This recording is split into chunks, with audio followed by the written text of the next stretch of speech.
Assalamualaikum warahmatullahi wabarakatuh. Nabi bin Mustafa balli maqasidana waghfir lana ma madha ya wasi'al karami ya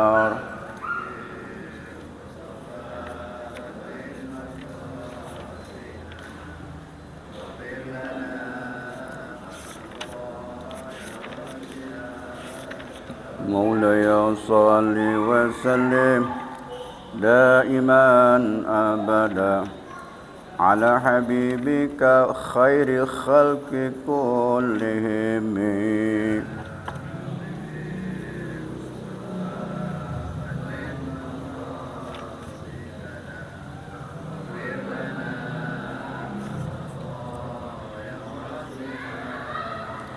محمد سيد الكونين والثقلين والفريقين من أرب ومن عجم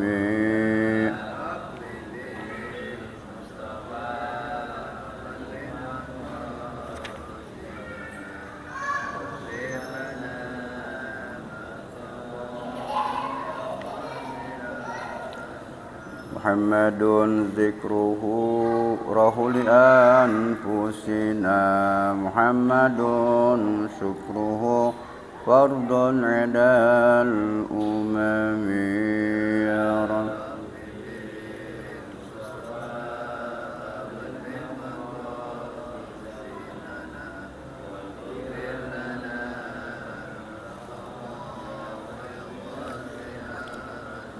محمد قائم لله ذو همم محمد خاتم للرسل كلهم يا رب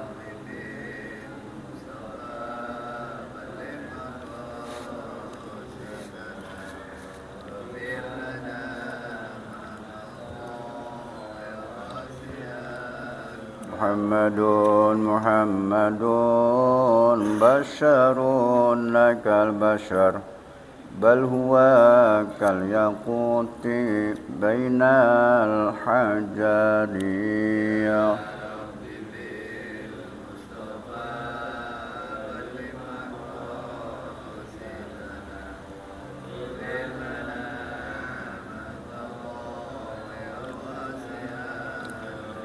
والآل والصحب ثم تابعين فهم أهل التقى والنقى والحلم والكرم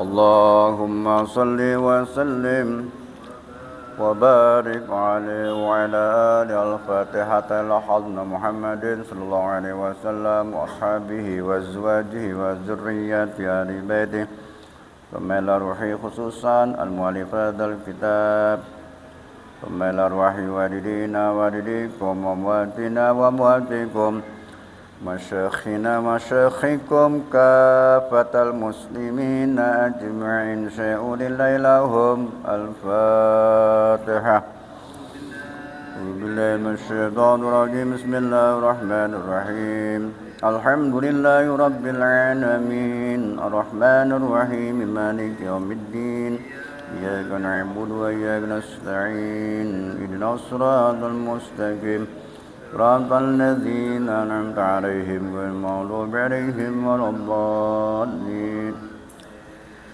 بسم الله الحمد لله الذي تواضع كل شيء لعظمته وذل كل شيء لعزته تسلم كل شيء لقدرته وخضع كل شيء لملكه والصلاة والسلام على سيدنا وحبيبنا شافعنا ومولانا محمد شافع الأمة وعلى آله وأصحابه في يومنا هذا إلى يوم القيامة رب اشرح لي صدري ويسر لي أمري وثبت لساني واهد قلبي بحق سيدنا محمد صلى الله عليه وسلم اللهم إنا نسألك الفتوح والمنوح والرسو وتوبة النصوح وصلاح الجسد والله افتح لنا فتوح العارفين بحكمتك وانصرنا رحمتك وزكنا مناصينا يا ذا الجلال والإكرام حسبنا الله ونعم الوكيل نعم المولى ونعم الناصر ولا حول ولا قوة إلا بالله العلي العظيم سبحانك لا علم لنا إلا ما علمتنا إنك أنت العليم الحكيم.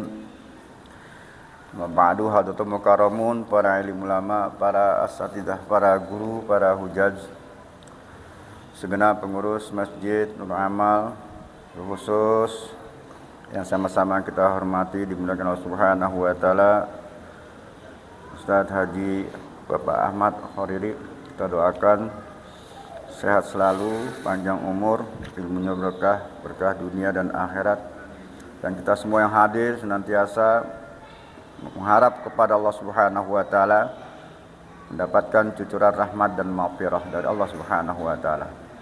Puji syukur sama-sama kita panjatkan kepada Allah Subhanahu wa taala atas segala rentetan-rentetan nikmat yang diberikan pada kita sekalian, sehingga dengan nikmat-nikmat tersebut mampu menggerakkan langkah kita, membulatkan tekad kita untuk hadir di rumah Allah Subhanahu wa taala ini dalam rangka melaksanakan tugas dan kewajiban kita, yaitu sholat maghrib, dan alhamdulillah maghrib kali ini kita laksanakan berjamaah, dilanjutkan dengan majelis ilmi. Mudah-mudahan rangkaian ibadah pada malam hari ini dicatat sebagai salah satu amal pemberat yaumil akhir.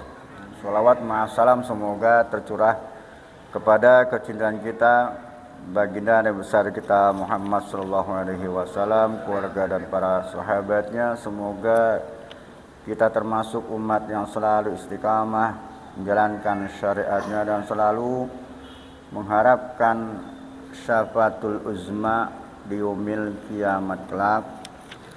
Amin amin ya rabbal alamin. Melanjutkan kajian 2 pekan yang lalu berkaitan dengan tafakkur dengan tazakkur. Saya ulangi, annal fikrata ala khamsati aujuh. Sesungguhnya berpikir itu ada 5 wajah, 5 macam. Yang pertama, fikratu fi ayatillahi ta'ala yatawalladu minha at-tauhid wal yakin. Berpikir tentang tanda-tanda kekuasaan Allah, tanda-tanda kebesaran Allah akan melahirkan, menumbuhkan sifat tauhid, sifat keimanan, dan sifat yakin. Yang kedua, wa fikratun fi ala illahi ta'ala yatawalladu minha al-mahabbatu wa syukru, yaitu berpikir tentang segala nikmat Allah Subhanahu wa taala akan menumbuhkan, melahirkan sifat cinta dan syukur kepada Allah. Yang ketiga, wa fikratun fi wa'dillahi ta'ala yatawalladu minha ar-rukbah, yaitu berpikir tentang janji-janji Allah akan menumbuhkan sifat rukbah, sifat condong cinta, senang kepada akhirat. Yang keempat, wa fikratun fi wa'idillahi ta'ala yatawalladu minha al-haibah. Berpikir tentang ancaman-ancaman Allah akan melahirkan sifat haibah, sifat takut. Yang kelima, fikratun fi taqsirin nafsihi anit ta'ah. Berpikir tentang betapa kita lemahnya, sedikitnya dalam ibadah. Yatawalladu minha al-haya'u, akan menumbuhkan sifat haya, sifat malu. 3 kita sudah bahas, saya lupa yang keempat belum dibahas.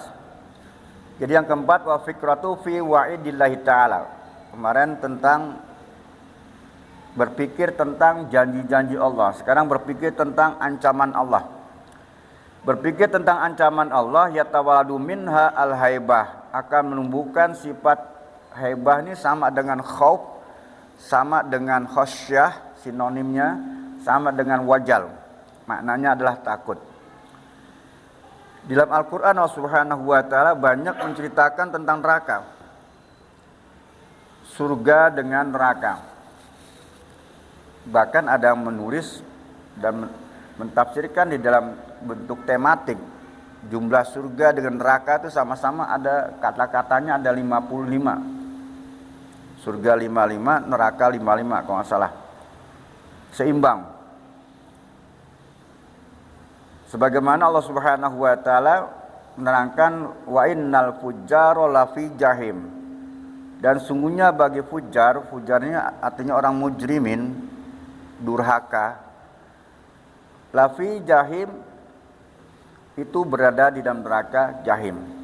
Sedangkan kemarin kita bicarakan tentang janji Allah. Ya. Innal abrara lafi naim.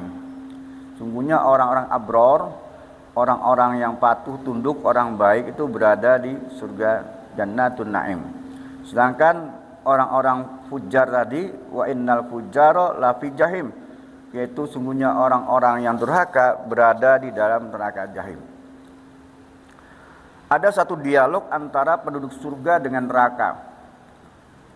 Ketika penduduk surga berkata, masalah kekonfis sakor, katanya. Apa yang menyebabkan kamu masuk ke dalam neraka sakor? Di dalam surat Al-Mudassir dijelaskan. Kemudian mereka menjawab, qalu lam naku minal musallin. Dulu ketika kita di dunia, kita tidak melaksanakan sholat. Sedangkan meninggalkan sholat ini dosanya jauh lebih besar daripada dosa zina. Saya tidak pernah berzina, tidak pernah berjudi. Artinya segala larangannya nggak pernah terjang. Maksiat dalam bentuk larangan.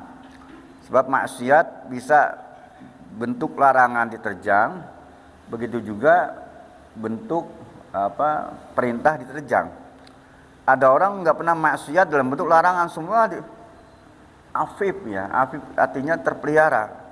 Tidak pernah mabok, tidak pernah judi, pernah zina dan sebagainya. Dan mengambil harta orang lain, tapi meninggalkan kewajiban. Ketika bicara masalah sholat, maka sholat dosanya jauh lebih besar daripada orang berzina. Oleh karena itu Al-Quran menjelaskan kepada kita, sholat itu di samping wa aqimis sholah, di samping tegakkan sholat, karena tujuan klimak Allah memberikan satu perintah. Dalam kaidah ada berbunyi innal wat'a syariati lima salihil ibad. Sesungguhnya peletakan hukum Allah itu buat kemaslahatan, artinya kebaikan si hamba. Semua perintah yang Allah Subhanahu wa taala.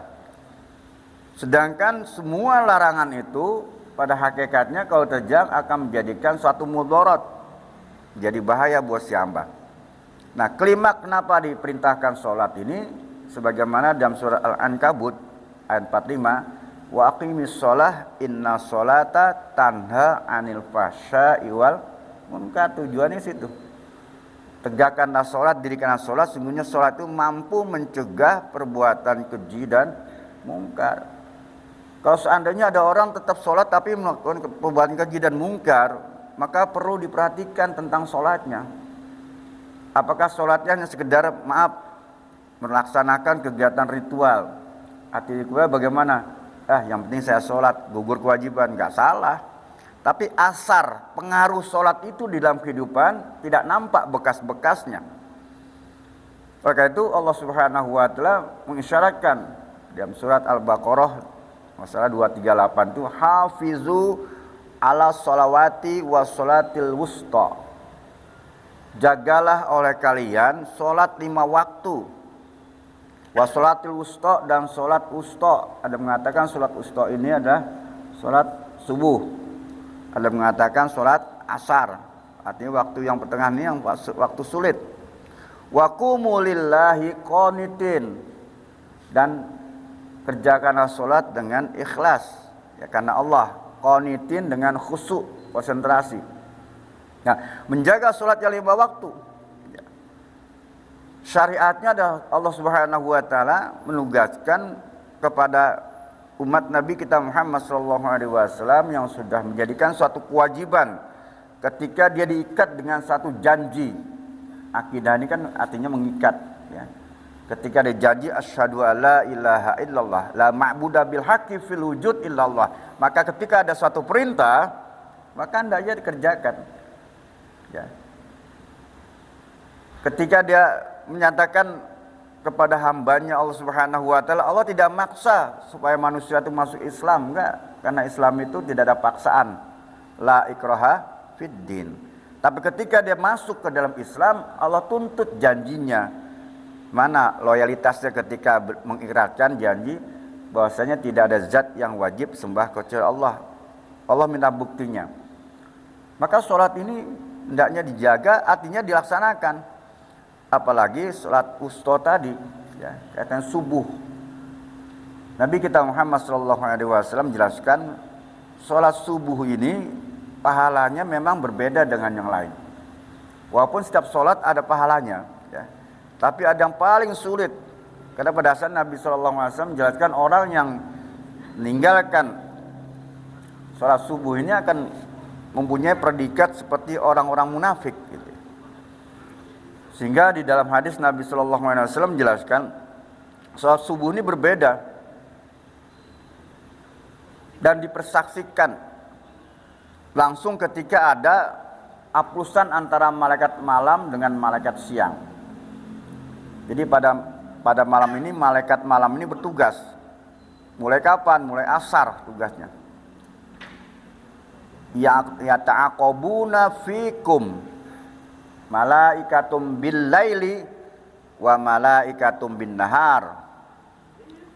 Saling bergantian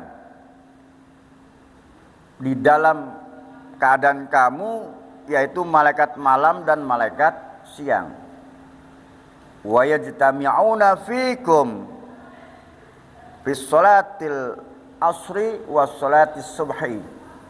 Maka kemudian berkumpul mereka membagi tugas pada waktu asar dan pada waktu subuh.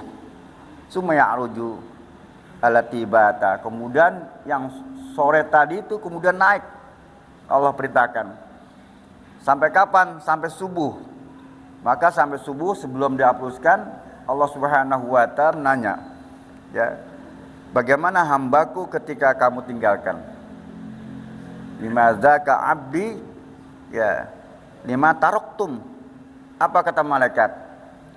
Taroknahum wahum yusallun. Ketika kami tinggalkan, dia dalam keadaan sholat. Artinya ketika subuh ditinggalkan dalam keadaan sholat. Wa atainahum wahum yusallun. Dan ketika kami datang, ketika asar, wahum yusallun, ya, mereka dalam keadaan sholat. Ini catatan-catatan. Yang jadi masalah ini kalau malaikat jawabnya beda gitu kan, ya. Ketika mengatakan taroknahum wahum la yusallun, ketika kami tinggalkan mereka enggak sholat. Wa atainahum, ketika asar kata malaikat, wa atainahum wahum la yusallun, ketika kami datang waktu asar mereka enggak sholat. Dicari rumahnya enggak ada gitu rumahnya. Kali sholat di rumah gitu kan. Ya, terlambat sholat di rumah enggak ada. Cari rumahnya kedua, nggak ada juga. Misalnya rumahnya ada dua gitu, ada pos yang kedua. Taunya ada di pos hansip lagi. Dilihat tadi. Nah, itulah sholat subuh, ya, pergantian tadi. Nah, setelah pergantian begitu juga saksikan. Ya. Oleh karena itu sholat subuh ini berbeda dengan yang lain pahalanya. Ya, buktinya bagaimana? Ya. Raqatal fajri khairun minad dunya wa ma fiha. Itu salah satu contohnya. 2 rakaat fajar, maksudnya sholat sunnah 2 rakaat subuh itu lebih baik daripada dunia dan isinya. Itu menunjukkan gitu. Itu baru sholat sunnahnya saja, apalagi sholat subuhnya. Banyak hadis-hadis yang menunjukkan bahasanya betapa sulitnya memang untuk sholat subuh, ya. Tapi bagi orang-orang yang beriman yang sudah terbiasa, repot, ya. Tapi kalau bagi orang yang terbiasa, mau bangun susah. Apalagi jam 3 mau bangun. Hujan gede. Udah gede lampu mati lagi.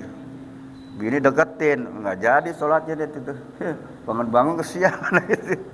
Ya, udah gitu. Satu hadis Nabi Shallallahu Alaihi Wasallam menjelaskan, man sholatal isya'a fi jama'atin, faka'an nama nisful lail. Siapa orang yang sholat isya berjamaah, maka seakan-akan dia melaksanakan sholat setengah malam. Artinya sholat isya kalau kita laksanakan berjamaah, pahala seperti kita sholat malam setengah malam. Ya, luar biasa tuh kan. Itu enggak dihitung lagi jamaahnya, tambah lagi jamaahnya, belum lagi jamaahnya. Ya, sholatul jamaah afdalu min sholatil fardhi bisab'ina asyrina darajah. Tambah lagi 27, luar biasa. Wa man sholata subha fi jama'atin faka'annama laila kullah.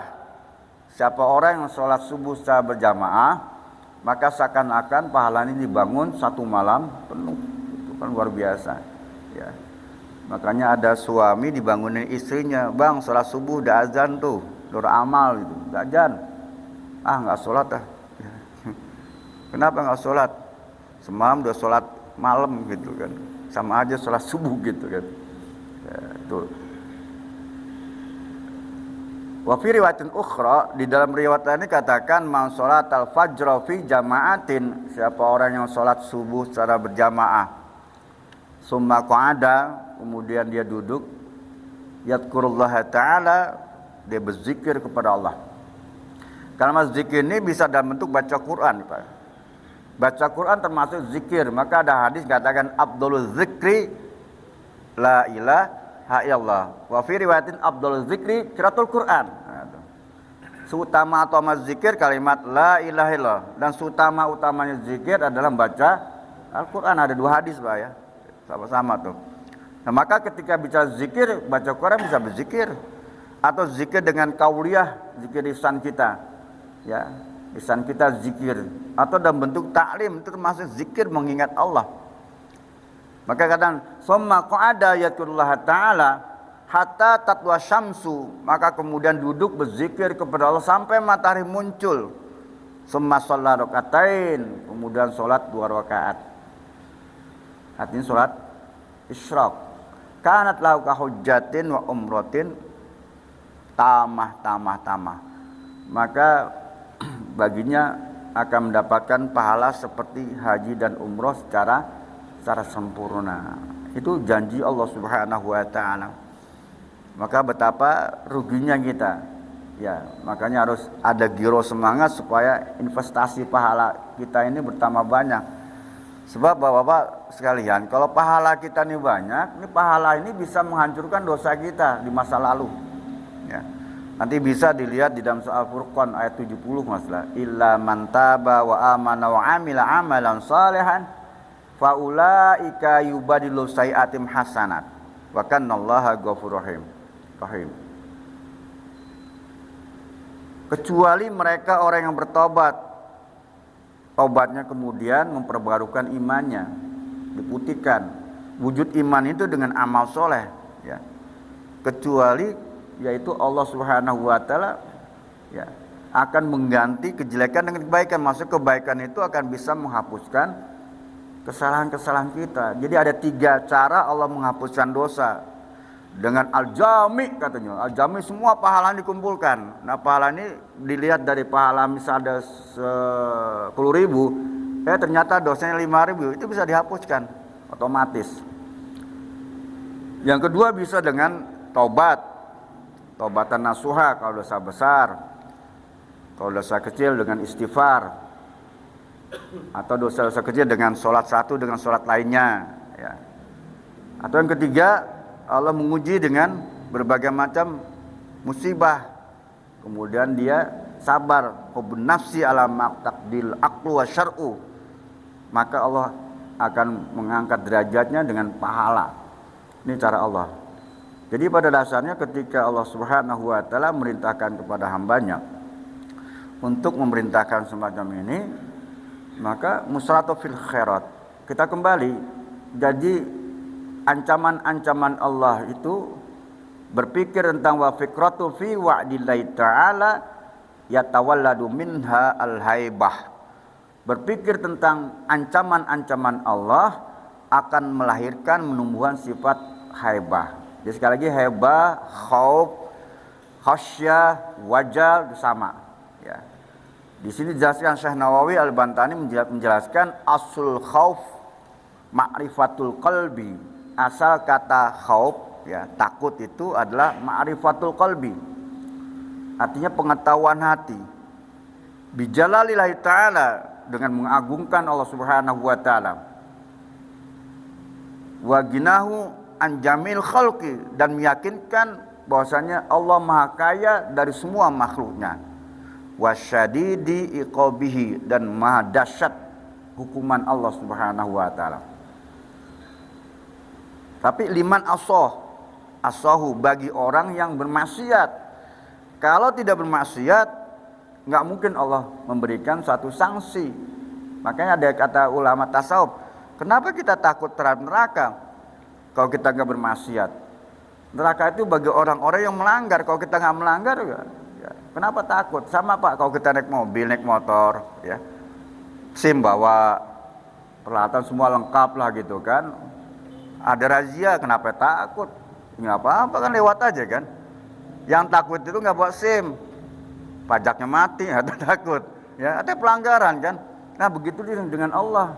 Kata ulama tasawuf, kenapa kita takut terhadap neraka kalau kita nggak merasakan melanggar kepada Allah? Nggak mungkin Allah zalim memasukkan ke dalam api neraka. Ya, maka katakan liman asahu. Pada syafihadzil ma'rifah, adapun pengembangan sifat ma'rifat tadi adalah halatun wajalun, sifat takut sambil gemeter gitu kan. Beda antara takut dengan gemeter. Kalau orang takut aja cuman sifatnya kadang-kadang lipstick saya takut. Ya. Ih, takut lu. Kenapa? Takut masuk neraka. Tapi maksiatnya jalan terus gitu kan. Ya, takut mengatakan. Ya, takut. Wa idz qala al-abdu inni khafun nar gitu kan. Ada seorang hamba mengatakan saya takut neraka. Tapi falam ya'anil maksiyah, tapi dia tidak mau berhenti meninggalkan maksiat. Fahuwa kadzdzabun indallah, termasuk bohong, takut tapi maksiat terus gitu kan. Nah, sifat wajal beda. Tusamma al-khauf, inilah hakikatnya orang yang takut. Wasamratu maksudatu minhu, adapun samroh, samarun, buah. Hasil orang yang takut itu adalah tarkul ma'asi, dia mampu meninggalkan berbagai macam maksiat. Jadi ketika orang berpikir tentang ancaman-ancaman Allah Subhanahu wa taala, akan melahirkan, menumbuhkan yatawal minna al-haibah, sifat takut. Boleh nggak kita takut? Boleh. Sahabat Abu Bakar Siddiq mengatakan al-ubadu ala salasati. Ya. Orang beribadah itu ada 3 macam. Walaupun muaranya dari ikhlas, ya. Ikhlas itu kan bisa berkembang.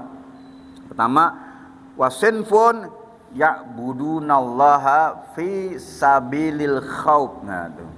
Ada sinfun, maknanya sekelompok, segolongan yang ibadah kepada Allah, motivasinya memang karena takut. Ya.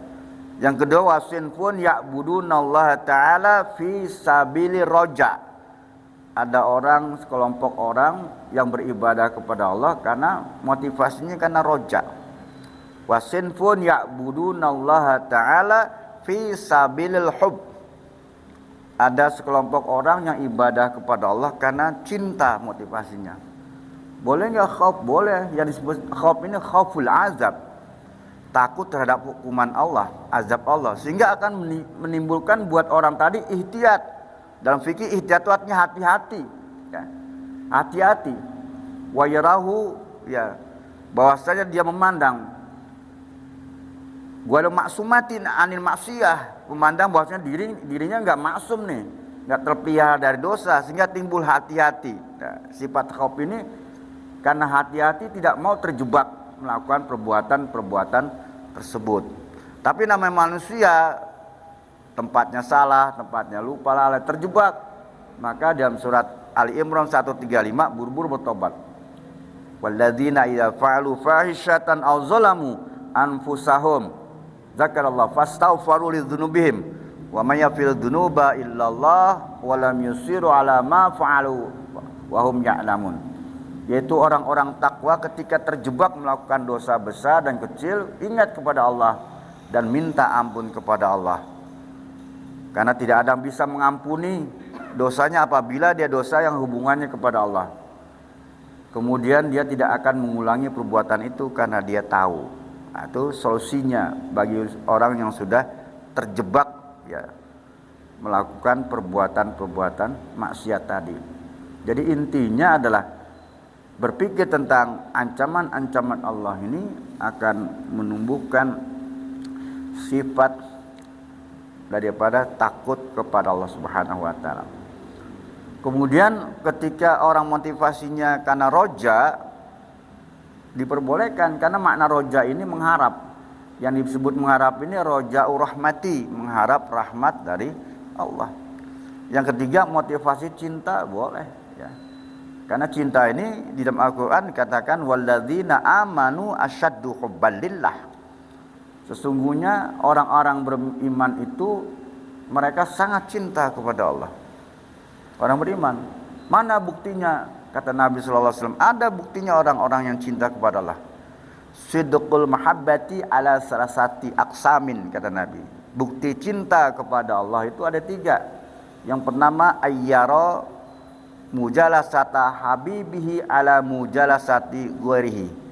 Dia lebih condong memilih duduk bersama sang kekasih daripada duduk bersama orang lain.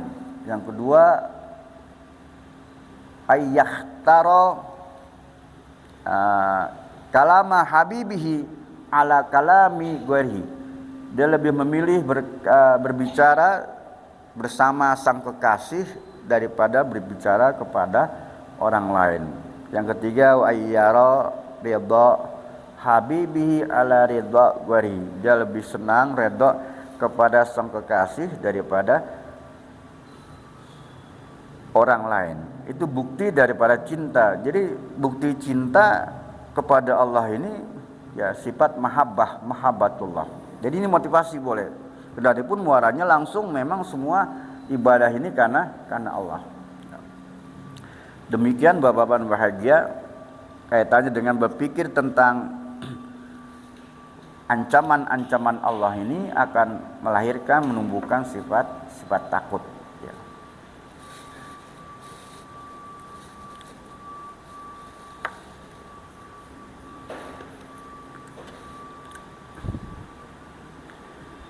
Contohlah ketika Allah memberikan ancaman ya orang-orang yang tadi yang mujrimin, pendosa, orang-orang yang ingkar itu dimasukkan ke dalam api neraka. Itu kan ancaman Allah ya.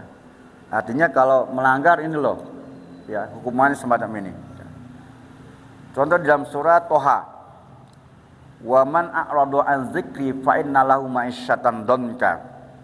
Siapa orang yang berpaling ya daripada zikri maknanya adalah peringatanku, aturanku, hukum-hukumku, perintah-perintahku. Fa innalahu ma'isyatan dhanka, maka sungguhnya dia akan mendapatkan kehidupan yang sangat sempit. Ya, sempit ini dhayiqul qalbi katanya, sempit hati, bukan sempit masalah harta. Wa nahsyuruhu yaumal qiyamati a'ma. Bahkan kata Allah kami akan himpun mereka pada hari kiamat dalam keadaan a'ma, dalam keadaan buta. Ketika buta mereka kemudian lari kepada Allah, protes. Mungkin bahasa kita unjuk rasa kepada Allah. Sambil mengatakan qala rabbi lima hasyartani a'ma wa qad kuntu basira. Duhai Tuhan kami, kenapa kau himpun kami dalam keadaan buta sedangkan dulu kami di dunia dalam keadaan melek? Apa kata Allah? Qala kadzalik atatka ayatuna fanasitaha. Ketika kami datangkan ayat-ayat kami, perintah-perintah kami, aturan-aturan kami, kamu pura-pura lupa. Wa kadzalika yauma yunsa, dan pada hari ini juga kamu dalam keadaan dilupakan. Bukan buta lagi tapi dilupakan, bahkan dirinya enggak kenal. Ini ancaman Allah ketika. Kemudian kita lihat di dalam surah Az-Zumar Betapa Allah Subhanahu wa taala mengancam wasiqal ladzina kafaru ila jahannama zumara. Digiring berbondong-bondong orang-orang yang ingkar kepada Allah ke dalam neraka secara berbondong-bondong. Hatta idza ja'uha futihat abwabuha, maka ketika mereka sampai dengan pintu neraka, ya, dibukakan pintu neraka, wa qala lahum khazanatuha, maka penjaga pintu neraka mengatakan, alam ya'tikum rusulun minkum yatlu 'alaikum ayati rabbikum wa yunzirunakum liqa'a yaumikum hadza. Mungkin bahasa kita begini, tidakkah pernah datang kepada kamu seorang utusan, ya, yang telah menceritakan tentang pertemuan pada hari ini? Mereka nggak bisa ngelak lagi, mereka mengatakan qalu bala, benar. Walakin haqqat kalimatu adzabi 'alal kafirin, kan tapi ketetapan Allah sudah pasti buat orang-orang kafir. Maka ketika itu Allah suruh qila dukhulu abwaaba jahannama khalidina fiha wa bi'sal masir, ya bi'sal masir. Silakan masuk ke dalam neraka jahanam di dalamnya, dan neraka jahanam itu sejelek-jeleknya tempat kembali. Atau bisa dilihat di dalam surah An-Nisa ayat 56. Ancaman Allah, innal ladzina kafaru biayatina, ya. Sungguhnya orang-orang yang ingkar terhadap ayat-ayat kami, terhadap aturan kami, terhadap perintah kami, saufa nuslihim naro, pasti mereka dimasukkan ke dalam api neraka. Kullama nadat juluduhum, ketika kulit mereka terbakar habis, badalnahum juludan ghayriha, kami ganti lagi dengan kulit yang baru. Seterusnya sampai selesai itu hukumannya. Liyazuqul azab, agar mereka merasakan betapa dahsyatnya azab Allah. Innallaha kana azizan hakima, sungguhnya Allah itu maha bijaksana, maha perkasa dan maha bijaksana. Itu hanya sekecil gambaran-gambaran bagaimana Allah memberikan keterangan dalam Al-Quran tentang ancaman-ancaman. Tujuannya tadi kita, supaya apa tadi? Yatawadu minha al-haibah, supaya tumbuh rasa takut kita kepada Allah. Kalau takut, kita tidak akan melanggar aturan-aturan Allah. Yang keempat, sebelum yang kelima, terakhir mungkin ada yang mau ditanyakan, Pak. Silakan yang berkenaan dengan ini ataupun yang lainnya silakan. Assalamualaikum warahmatullahi wabarakatuh. Waalaikumsalam warahmatullahi wabarakatuh. Tadi disampaikan masalah jumlah neraka sama surga itu seimbang. Nama. 25. Kalau salah namanya. Nama. Bukan. Tingkatan. Bukan. Namanya ya. Ya, al-jannah dengan an-nar. Kalau nggak salah, saya pernah baca itu 55. Jadi Allah nulis di Al-Quran kalimat an-nar dengan al-jannah itu sama-sama 55. Kalau dikatakan surga itu, surga ada 8, tapi neraka ada 7. Maka ada bahasa kan, kalau kita kita berwudu, setelah wudu kita menghadap kiblat, kemudian baca doa gitu kan, maka terbuka 8 pintu surga. Dari mana saja kita mau masuki itu. Jadi kalau kita bicara surga itu kan, kelas yang paling tinggi ya Jannatul Firdaus, Jannatul Naim, Jannatul Ma'wa, Jannatul Khuldu ya. Yang terakhir adalah Jannatul Maqamul Amin, kalau salah itu. Yang paling rendah gitu kan. Ya. Tadi itu namanya, itu nama surga dengan nama neraka itu sama, bukannya jumlahnya bukan.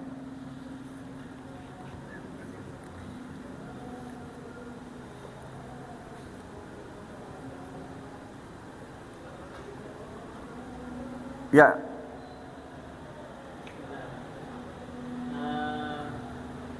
Masalah salat pakai apa hukumnya kalau kita membaca tahu tiap rakaat yang pertama, kedua pada saat kita masuk sholat subuh di rakaat kedua kita ada apa namanya kunut. Iya. Nah, apakah orang yang masbuk ketika dia ke rakaat keduanya itu harus kunut kembali atau tidak pakai? Iya. Adalah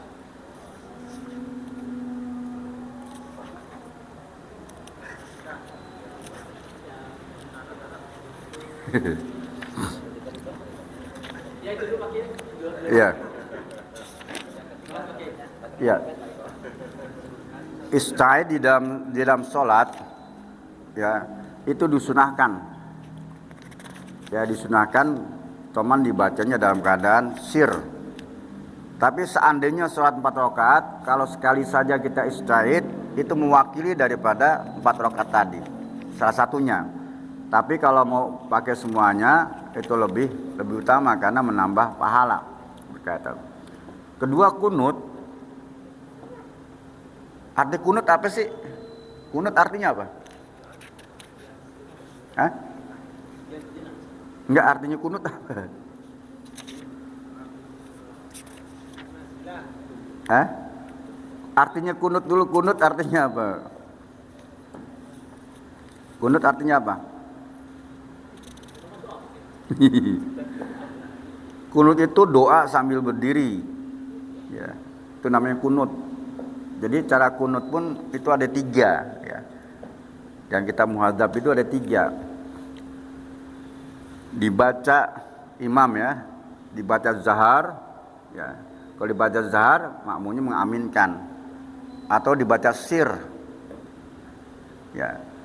Bisa dengan angkat tangan, bisa dengan tidak angkat tangan. Kalau biasa nggak angkat tangan, itu dibaca zahar gitu kan. Boleh nggak angkat tangan, tapi umumnya mazhab Imam Syafi'i mengangkat tangan. Jadi kunut itu adalah doa sambil berdiri. Nah, bagi yang masbuk, karena tempatnya mazhab Imam Syafi'i, ya, karena tempat kunut itu di rakaat kedua, walaupun masbuk jadi baca juga. Kan rakaatnya tempatnya itu di rakaat kedua. Di masbuk berarti kan nambah rakaat kan? Dia tetap baca. Kalau tadi dia jadi makmum itu kan, nah, rakaat dulu tetap baca nggak? Ya baca kan, tempatnya kunut itu di rakaat kedua, ya. Setelah i'tidal sebelum sujud. Nah, tempatnya, ya, kalau biar tempat. Maka ketika dia masbuk baca juga. Terus yang ketiga apa tuh? Ingat ya. Ketika rakaat kedua kan kita kedua kan tahiyat. Nanti kita membaca tahiyat setengah. Ketika saat maghrib, ketika ketika kita terakhir masuk itu, ketika tahiyat itu apakah kita bacanya setengah atau full ketika kita masuk salat maghrib? Kita datang lagi pas di akhir rakaat ketiga, kita ikut rakaat ketiga, ikut tahiyat itu buat yang mau ini, apakah dia baca tahiyat setengah atau ikutin full? Ketika dia selesai dia rakaat kedua, untuk tahiyat kedua, apakah dia bacanya apakah dibaca full atau tidak gitu? Ini dia sholat maghrib. Apakah pas sholat maghrib itu dia ikut tahiyat itu bacanya full tahiyat atau setengah tahiyat saja atau gimana? Iya. Ini perhatikan ya. Rasulullah SAW bersabda, "Idza uqimatis sholatu fala ta'tuha wa antum tas'aun." Jika didirikan sholat, arti sholat iqamat, fala ta'tuha, jangan kamu datangin sholat, wa antum tas'aun, kamu jalan berlari kecil, jalan cepat.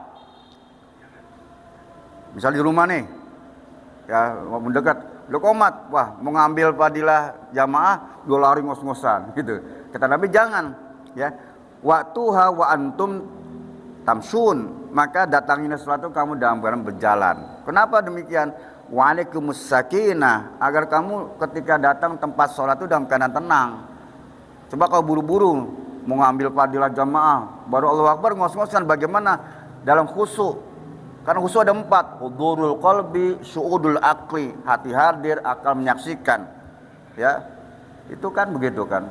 Ada khusyu'ul jawareh, begitu juga anggota badan kita ikut. Wudu'ul arkan, tunduk kepada rukun. Gak bisa kata Nabi, tenang saja. Kalau tenang itu udah. Kalau tinggalan kata Nabi, pas kita ketinggalan, wa ma adraktum fasallu, kalau kamu ketinggalan maka sholatlah, ya. Ini udah imam udah tasyahud akhir ya, 3 tadi ya. kita niat takbir dulu, niat dulu.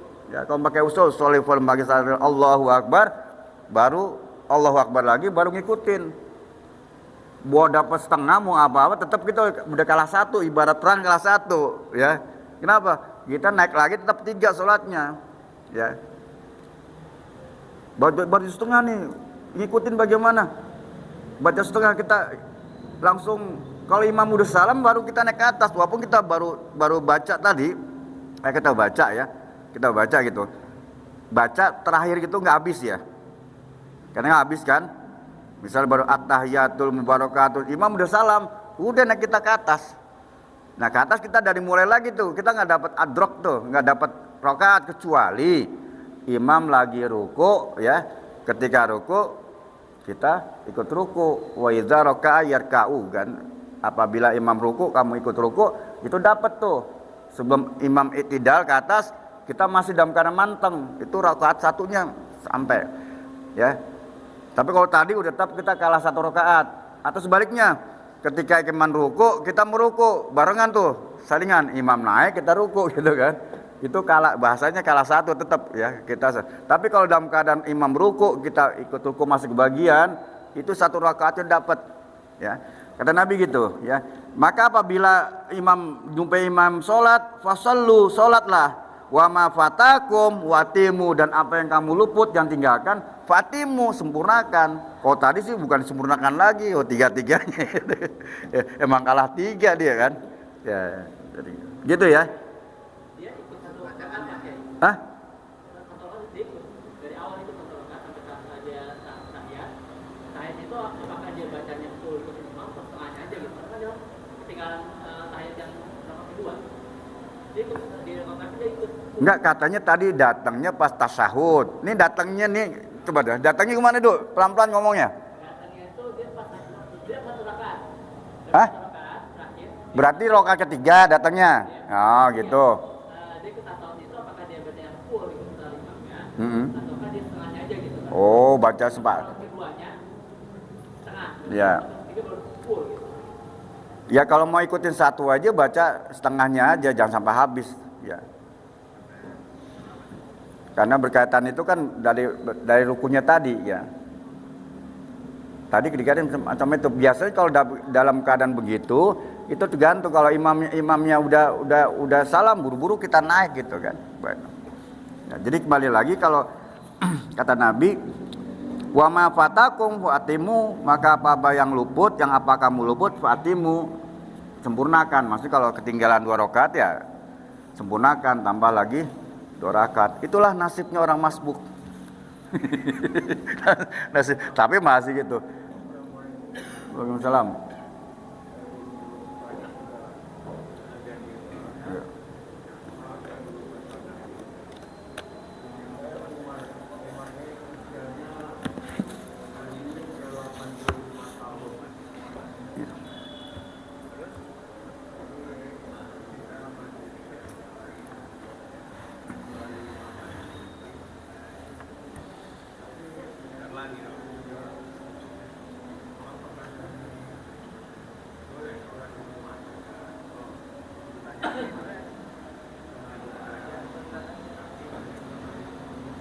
Ya, jadi intinya kalau dalam keadaan masyakot dalam keadaan sulit, ya maka boleh sholat di rumah. Ada rukhsahnya bagi orang-orang dalam keadaan sakit ya. Tapi niat berjamaahnya ada. Kalau biasa kita melaksanakan sholat berjamaah, tetap sholat berjamaahnya itu akan didapatkan. Kalau memang biasa melaksanakan sholat berjamaah ya, bagi orang-orang yang melaksanakan sholat jamaah ya. Jangankan sholat itu, apabila Jumat saja juga orang sakit nggak menjadikan kewajiban ya. Jumat nih ya, orang sakit tidak akan menjadikan suatu kewajiban bagi mereka melaksanakan sholat. Begitu Pak ya? Ya, ya, ya. Bersyukur kepada Allah Subhanahu Wa Taala. Ya. Ya, Bismillahirrahmanirrahim. Alhamdulillahi alamin. Muhammadin wa ala alihi Muhammad. Allahumma alimna ma jahilna alimna aluman nafi'a wa sababal maghfirati dzunubina.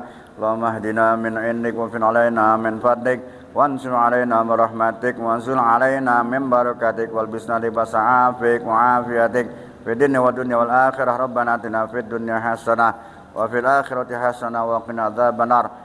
Sallallahu Muhammadin wa ala alihi washabihi ajma'in walhamdulillahi rabbil alamin. Subhanakallah wa bihamdika asyhadu an la ilaha illa anta astaghfiruka wa atubu ilaik. Assalamualaikum warahmatullahi wabarakatuh.